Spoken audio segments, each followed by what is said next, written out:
All right, the big story at this moment, there seems to be a divide within the Congress on the issue of the 1,000 buses that had been promised by the party to migrants who wanted to return to Uttar Pradesh. In fact, there are voices from within the Congress, disgruntled voices, rebel voices, who have asked why is there a need to carry out such a stunt at a time when the entire country is grappling with a pandemic. But the more horrifying thing is how one of the Congress leaders at this time has chosen to make the most disgusting comments, vulgar comments about Hindus. जब माननीय मुख्यमंत्री जी ने Kota buses भेजी थी अपने UP के बच्चों को वापस लाने के लिए जो वहाँ फंसे हुए थे, ऐसा तो है नहीं कि उन्होंने राजस्थान बॉर्डर पे बस जाके 1000 बसेज, मेरे ख्याल से उस समय 650 के आसपास बसेस गई थी। ऐसा तो है नहीं कि उन्होंने बस वहाँ जाके खड़ी कर दी और फिर प्रेशर बनाना चालू किया कि खोलो खोलो, हमको जाने दो, हमको लाने दो। पहले उन्होंने परमिशन वगैरह ली और इसीलिए इतना स्मूथली पूरा प्रोसेस हो पाया। पहले से उन्होंने परमिशन ली थी, तब यहाँ से वहाँ भेजे गए और बच्चों को लाया गया। जाहिर है अगर आप बॉर्डर पे ऐसे बसेस वगैरह खड़े तो आप लोगों को क्या इसमें राजनीतिकरण की महक नहीं आ रही है? मुझे तो आई। But Congress General Secretary Priyanka Gandhi today, while saying that there may have been some mistakes in the list of 1,000 plus buses that were given to the UP government, told the BJP to allow the buses to ply to at least provide some modicum of relief to the migrants, but that plea was not heard. अगर उस list में कुछ ऐसे number हैं जो गलत हैं, कोई बात नहीं, हम एक नई लिस्ट भी उनको दे सकते हैं। अगर आपको इस्तेमाल करनी है तो इस्तेमाल करिए, हमें अनुमति दीजिए। आपको भाजपा के झंडे लगाने हैं, इन पे अपने भाजपा के स्टिकर लगाने हैं तो बेशक लगाइए, बेशक लगाइए। आपको अगर कहना है कि आपने उपलब्ध कराई हैं तब भी कराइए, लेकिन इन बसों को चलने दें, क्योंकि जब तक हम इस राजनीतिक उलझन में पड़े रहे हैं ना, हम कम से कम 92,000 लोगों को घर पहुंचा सकते थे और वही 92,000 लोग आज धूप में चल रहे हैं। After the Congress faced protests from within its own ranks over the offer to supply 1,000 buses, some within the party have left it red-faced. In fact, one congressman tweeted the most obnoxious and vulgar language about Hindus, saying that this is a religion which is given to raping its own women. All right, what really came of this entire episode where the buses eventually, which were offered because of a number of mix-ups, because of this entire unseemly controversy, did not even end up benefiting anyone. Joining us on the show, we have Shazia Ilmi, spokesperson of the BJP, Sanjeev Srivastava, senior journalist Ashutosh Misra, political analyst. Let me start by asking you, Shazia Ilmi, because, you know, irrespective of whether this was a stunt, it was a genuine offer, whatever it was, 572 buses is what we calculated would be fit to ply. Why weren't those buses, at least, even if 50 migrants sat in each bus, at least some amount of relief would be given? No, absolutely, Padmaja. Nobody could hold that against Priyanka Gandhi or the Congress. In fact, it was Yogi Adityanath ji who said and spelled out that if Priyanka ji wants to send buses, we will welcome them. In fact, there is an entire notice which has been served and given, a government notice which says that by 12 p.m.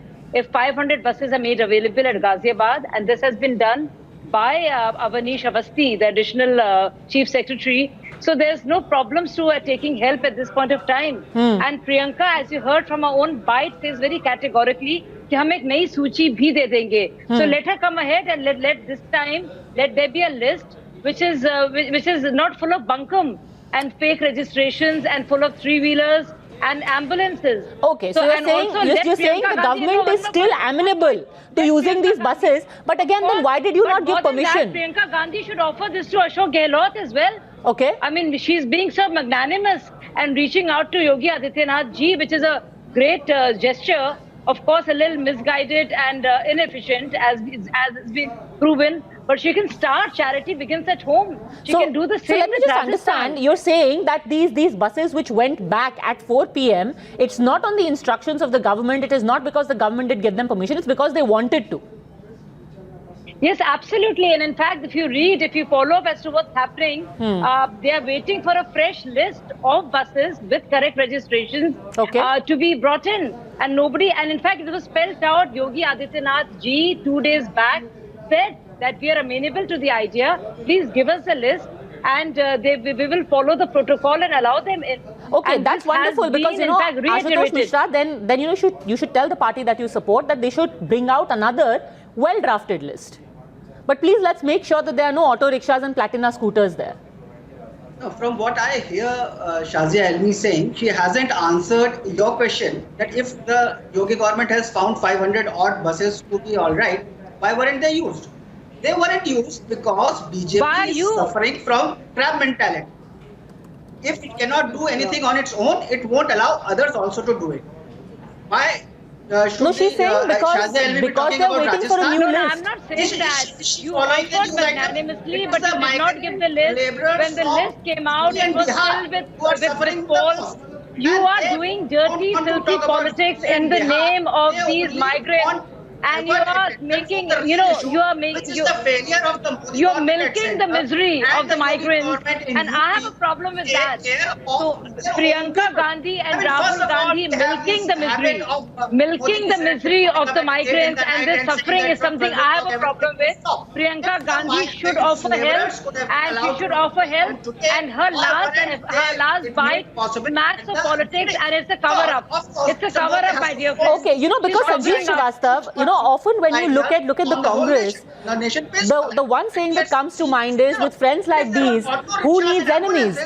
Here you have the General Secretary in charge of half of the state saying we will send 1,000 buses. You've got an MLA saying this is a low-level stunt, and then you've got another Congress leader who, for absolutely no understandable reason, decides to make a vulgar comment. Who needs an enemy? She is not another Congress MLA. She is the UP version of Mother House India. Oh, that is good then, sir. She should be suspended from the party. I am sorry for anyone who is watching this from the outside. If I see an MLA elected from the own pocket borough of none less than Mrs. Gandhi, any man on the street will tell you, kya party hai ye? Mr. Misra, and I'm sure you know better if you've been out on the streets. But let Sanjeev Srivastava answer now. Sanjeev Srivastava. Okay, so very quickly, Padmja, couple of points I have listened patiently. One thing where we should begin with, that as a country, and in the country, because the ruling party is ruling party and opposition is opposition, this is the first time, I think, in my several decades that it is now established that the country really failed its poor. Now, whether it was lack of planning, bad intentions, or I cannot for a minute think it was intentions, it was just bad planning, and then the manner it all folded out. Now, nobody is clean. The MLAs you are talking about, you know, we know enough from this gentleman minister from Bihar to Tejasvi Surya. Why pick out this odd, nondescript Congress person from wherever, whatever vulgar comment he has done? There are enough black sheep and more in the BJP also. So again, this is politicizing. But what has really happened? Like this morning, together with another senior journalist, I drove down to Jaipur. I'm right now in Jaipur. And because Rajasthan is not such an industrial state, I won't say it's some great achievement of Rajasthan government, but frankly, we didn't find even one or two migrant laborers walking from the entire 260-kilometer stretch on Delhi-Jaipur highway. And to be fair, somebody mentioned Ashok Gehlot, and yes, no government is perfect, but Ashok Gehlot and his government has tried to do a pretty reasonable job. They could have also done better. I would say even some other governments, some BJP governments have also done a pretty reasonable job. Please, Shazia, I was listening to you all patiently. Allow me to have my say. Just a second. I think she is explaining why you saw no migrants on the road in Rajasthan. Very quickly, Shazia. Yes, just answer that point. No. The fact of the matter is, it's a big story. In fact, today that Ashok Gehlot is having a big problem, and in fact, he has done a presser to that effect because migrant laborers, they are not getting food and they are wanting to leave, and that is there is a big protest by them. Just because, Sanjeev ji, you have missed out on that, on your particular drive up there, doesn't mean it's not happening. And I'm not politicizing it. I'm not politicizing it, sir. I'm not politicizing it, sir. Okay, you've made your point. You've made your point, Shazia. Now let him finish, please. You've made your point. Please. Silence for 20 seconds. Let him finish. But I honestly don't think, Padmja, I honestly don't think that there is a lack of food. No, there is no starvation in any part of the country for migrant labor. They may be suffering from hazard problems, lack of transport, lack of apparel, lack of people willing to help out. But food, I think, most... Why are you politicizing it? No, just a second. Shazia, please. Silence for 30 seconds. Can I please request the panel to give me silence for 30 seconds? Thank you. Sanjeev Srivastava, the bigger point I wanted to make, okay, let's not single out this Mr. Punya, let's not single out Aditi Singh. The thing is that when you've got one of the three topmost leaders of the party making such a massive push and saying 1,000 buses we are going to send, the least we can expect the principal opposition party is to get that done in a synchronized way and not to have 31 auto rickshaws popping up. Okay, so like somebody else said, I think Ashutosh or even Shazia said, so they made a claim of 1,000 buses, maybe they could muster only 700, 600, 500, 400, 800, whatever the number. But they listed them as buses. They listed them as buses. The header says 1,049 बसों की सूची. And I can tell you this because I personally checked it. There was a scooter in that list. किसी ने कहा हम 1,000 बसें कर देंगे, 800 कर देंगे. So what is the problem? 800 का तो इस्तेमाल करो. Can I make a political point? Can I make a political point? Okay, let him make a political point. My understanding is, I am saying something else. I think it is very clever of Yogi Adityanath. He is making Priyanka Gandhi a relevant force in UP to ensure that the opposition vote gets divided three ways, because UP में Congress is not a force on the ground. SP and DSP are the force. So the SP and DSP, they can go for a toss. So I think it's everybody is playing clever politics. Sir, you know, unfortunately, you've taken this to the next level by, you know, if that really is the case, then Yogi Adityanath has to be the most diabolical politician on the scene at this point. They're in the middle of a pandemic and getting back 10 lakh migrant laborers. He manages to also divide the opposition. But anyhow, be that as it may, this is not the time for stunts. And even if the Congress managed to get only some 550 plus buses, what was the harm in letting them ply? Let's hope a new list is coming and that list is going to be utilized. Thank you very much, both gentlemen, Shazia, Ilmi, for having joined me.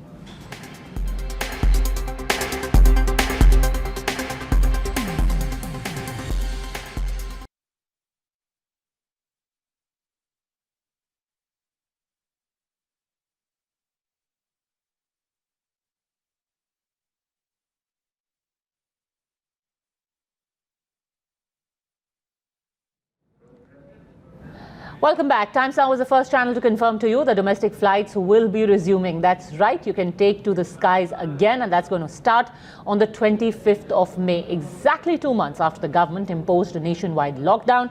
Domestic flight operations are set to resume. First, let's listen in to what the Civil Aviation Minister told us about it. Mr. Puri, many people have questions about fares of domestic flights. Given the fact that there are going to be a lot more precautions that will need to be taken and a lot more going into, the safety methods in terms of social distancing, is there going to be a pressure on prices increasing beyond the reach of the Aam Aadmi?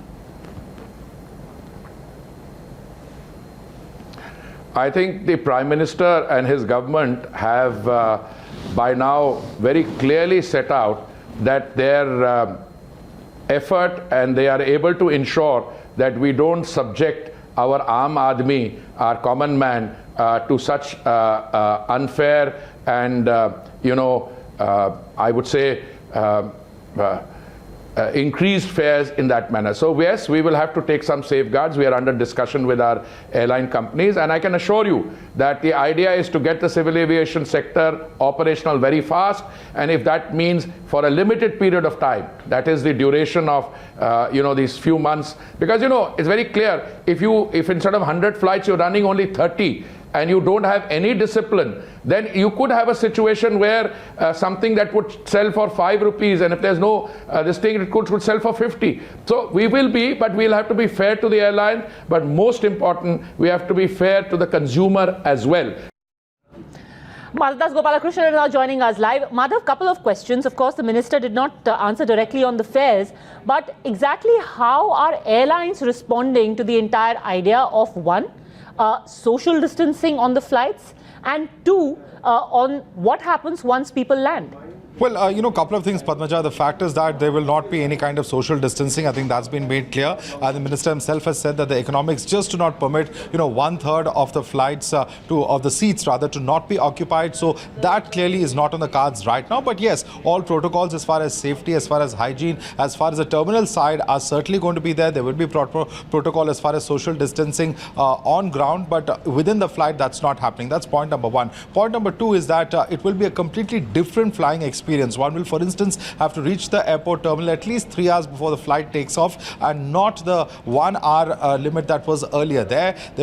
Everyone will have to web check-in. There will be no check-in facility at the airport itself, and therefore all those traveling will have to carry their own masks. They will have to carry the boarding card. Several such procedural aspects that will in fact be put in place to completely change the entire flying experience. Of course, we do know that the current capacity that will be begun with will be about 30% of the existing capacity. So for instance, if there are 15 flights, for example, in a day between Delhi and Bangalore, that would now be reduced to just 5 flights a day. So that is the kind of protocol that we are looking at initially. Of course, it's not going to be easy. There will be several layers of security, of hygiene and sanitation measures that will have to be put in place both on ground as well as mid-air. So all of those aspects are being looked at currently. It's going to be a completely different kind of flying experience starting Monday, when passengers will once again be allowed to take flight. All right, reporting 3 hours in advance as opposed to 1 hour. That's longer than most journeys by road actually take. So wonder how many people are actually going to. Absolutely. All right, Madhav. Thanks very much for joining us. Of course, so the proof of the pudding is in the eating. We'll see what happens on Monday. Until then, let's just be thankful for small mercies. At least the flights are restarting. Tears made landfall. East Midnapore and North 24 Parganas in West Bengal also witnessed heavy rain. So far, 2 people have died. Over 5 lakh people have been taken to shelters in West Bengal and 1 lakh in Odisha.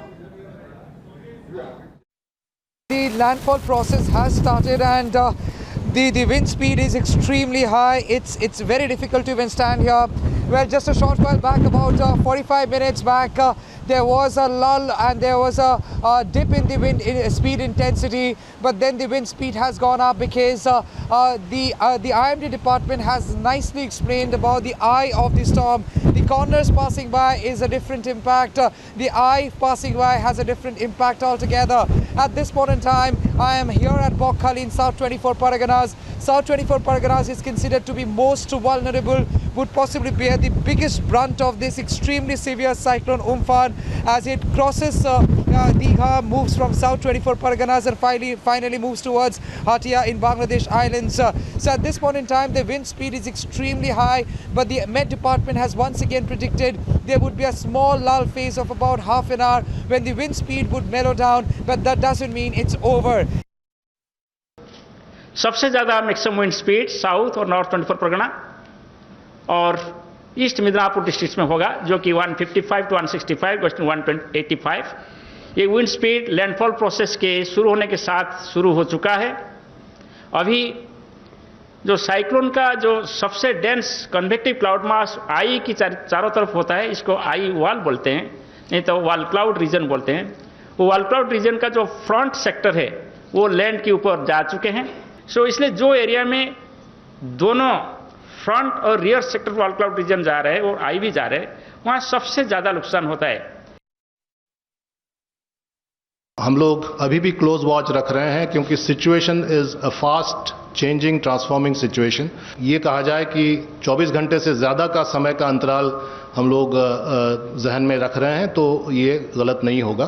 कुल अभी तक 20 टीमें जो उड़ीसा में लगी हुई थी, 20 टीमें जो रिजर्व में भी थी वो भी अब ग्राउंड पर आ गई हैं. 19 टीमें वेस्ट बंगाल में लगी हुई हैं और 2 टीमें स्टैंड बाय में है. 2 में से और एक टीम कलकत्ता में बुलाया गया है क्योंकि कलकत्ता जो नगरी क्षेत्र है, जो अर्बन एरिया है, उसमें उनको लगाया गया है. All right, let's turn our focus now to Kashmir, where some people have repeatedly targeted the armed forces for calling groups of stone-pelting youth, overground workers, for Pakistan-sponsored terrorists. But today we have evidence of how the armed forces in Kashmir are attacked by battle-primed stone-pelters, and all of this goes to plan. Assalamu alaikum. Shahid sahab. Tariqa chus. Isi afasi ite nawa kadal pran location maz.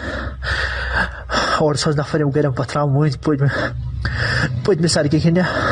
Apoi sos nafarim garam patrash kade nebar.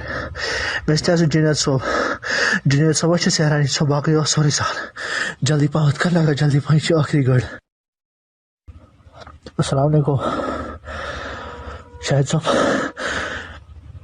तारीका चुस इसी afasi ite nawa kadal pran location maz और sos nafarim garam patram muid pud me sarki khinya apoi sos nafarim garam patrash kade nebar mestazu Junior so वच्चे सेहरानी सो बाकी और sorry साल जल्दी पहुंच कर लगा जल्दी पहुंचे आखिरी गढ़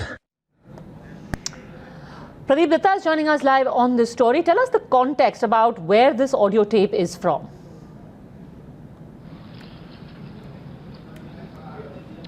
See, this audio clip was in fact intercepted, a chatter intercepted between the terrorist and overground worker. This is about Nawakadal encounter on 19th of May. Two terrorists, Junaid Sehrai, who is son of chairperson of Hurriyat Conference, Ashraf Sehrai, he is a Hizbul Mujahideen commander, and his associates were killed.